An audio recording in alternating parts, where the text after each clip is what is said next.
It has been another week of central bank surprises. The Bank of England, the Norges Bank, and the Central Bank of Turkey all raised their interest rates yesterday. The former two surprised by a higher than expected rise in their interest rates, while Turkey's new central bank team fell short of market expectations and sent the Turkish lira to a record low. So welcome, this is Swissquote's Daily Market Talk.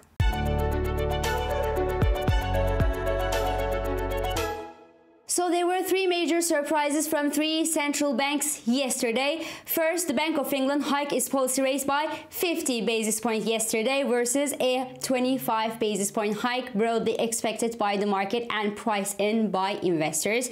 The Bank of England's decision to step up the pace of its interest rate hikes at the 13th meeting since the start of its tightening policy has been broadly unwelcomed by pretty much everybody out there, from households in the first place to bond and to stock investors and even to the FX traders, because the 2-year gilt yield stabilized about the 5% mark but didn't take a lift after the decision yesterday, while the 10-year yield fell on the morose economic outlook for Britain following a 50 basis point hike yesterday that came as a warning that more pain is in horizon for Brits and their crumbling economy and their distressed housing market. And at this point, to be perfectly honest with you, it would be a miracle for Britain to avoid recession and avoid even a property crisis.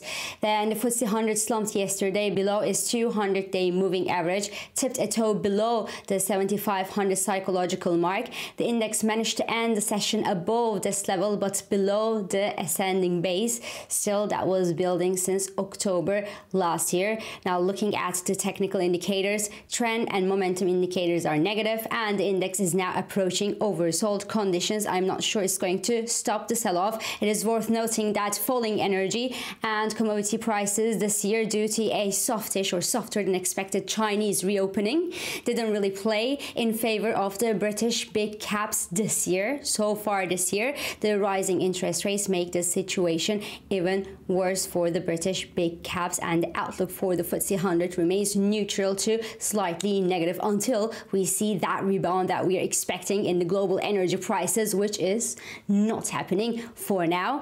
Then in the FX markets, well, the British pound fell as a reaction to a 50 basis point hike yesterday from the Bank of England. You would have normally expected the opposite reaction from the FX markets, but the pound bears remained in charge of the market yesterday, instead pricing the fact that the dark clouds that are now gathering over Britain will most likely destroy more value than the higher rates could create. So it was a disastrous week for Britain, unfortunately, but at least one person didn't get discouraged by the monstrous inflation data and that unexpected Bank of England 50 basis point hike, and that was Rishi Sunak, who said that the British economy is going to be okay and that he's 100% on it.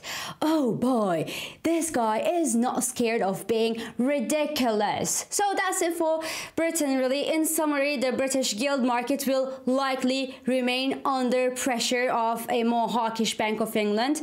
The longer end of the yield curve will probably do better than the shorter end of the yield curve. Then the British property market will be put to a tougher test moving forward and could actually crack under the pressure at any time, unfortunately, in which case the economic implications would go far beyond the most pessimistic of forecasts, unfortunately. And any government help at this point, any government help package to help people actually go through these higher mortgage costs would further fuel inflation and inflation expectations and require even more interest rate hikes from the Bank of England. So we're stuck here.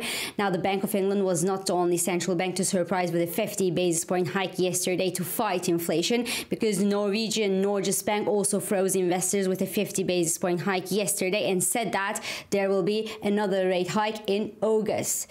It feels like this whole tightening thing around the world will end up in tears, but for For now, the USD NOK tipped a toe below its 100-day moving average yesterday after the Norges Bank decision, but gains in Norwegian krone remain contained as worries of recession in Norway. And obviously, the falling oil prices these days brought to the top sellers after the Norges Bank's rate decision. Really, the NOK needs better oil prices for sure to gain some strength from the actual levels. Then, well, Turkey hiked its interest rates from 8.5% to 15%. But if you don't really follow Turkey, it might seem to you that they made something big. But in reality, they made something really small because the expectation was a hike to 20% in an effort to match the inflation in Turkey that's above 40%. I mean, the official inflation level, because unofficial level is much more than that. So the new one-week repo rate in Turkey is 15%, and that's raising worries that Turkey's new central bank team could also remain under the influence of the government's low interest rate obsession, and that's bad news. Now, the good news was that the Central Bank of Turkey still started its communication yesterday after the decision, talking about inflation. So you know what they say, right? Spotting a problem is the first step to solving it. So the Turkey Central Bank is still aware of inflation problem in Turkey, and they talked about simplifying the monetary policy, which became just too complicated, and giving it more transparency. But of course, nobody ate that cold cake yesterday. The US dollar spiked above the 25 level this morning. Yes, that's the highest on record, but probably not the highest on horizon. Now, finally, the Swiss National Bank also ate its part of the cake yesterday and hiked its interest rates by 25 basis points. The decision was expected and broadly priced, and I have nothing to add to that decision really, other than the fact that if the European Central Bank continues hiking its interest rates, the Swiss National Bank will likely follow suit, unless inflation in Switzerland eases sufficiently to let the Swiss National Bank accept a softer Swiss franc to boost its business and to boost its exports. That's a possibility. It's just that with the news on the wire of another big jump in our insurance premiums, something like 78% minimum, and 10% rise in electricity prices next year, I actually don't see how we will end up here in Switzerland with an inflation below 2%. By the magic of CPI calculation, for example? We don't know. But anyway, the Euro Swissie spiked past the 0.98 level after the decision yesterday and is consolidating above that level this morning. We are still well below parity, which once looked so scary to the Swiss National Bank.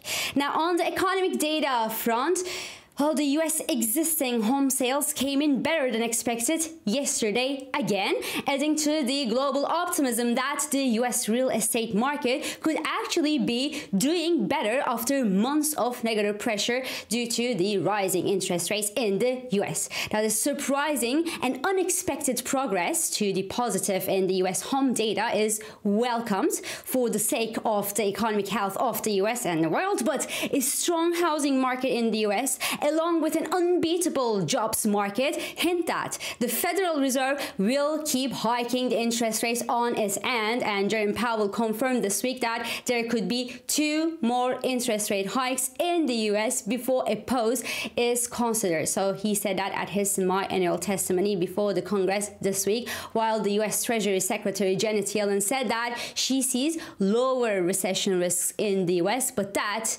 consumer spending should slow. Well, duh, if US consumer spending doesn't slow, you know what? The rest of the world, so the rest of us, will simply blow up, I think. So try to spend a little less, you guys out there.